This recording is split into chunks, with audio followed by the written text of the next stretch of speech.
فیض احمد فیض۔ بابا، جب میں چھوٹا تھا نا اور لفظوں کو قطرہ قطرہ جب پڑھتا تھا، تب ایک دن میں نے ابو کی الماری سے تیرے لفظ چرائے تھے، تیرے شعر اٹھائے تھے، اور گھر کے کچے آنگن کے ایک کونے پر نیم کے پیڑ کا سایہ چن کر چھنتی دھوپ کے سکے اپنی آنکھوں کی جیبوں میں بھر کر تیرے لفظوں کو جوڑا تھا۔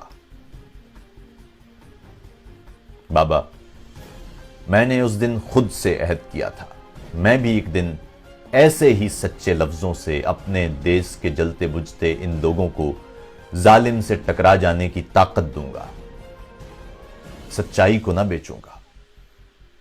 آج کہ جب میں ایک شاعر ہوں، سچ کی فصلیں بیج رہا ہوں، ظالم قاتل پھر سوچوں کو بولی کی چادر پہنانے پہنچ گیا ہے، لیکن میں وہ نیم کا پیڑ، وہ تیری نظمیں کیسے بھولوں؟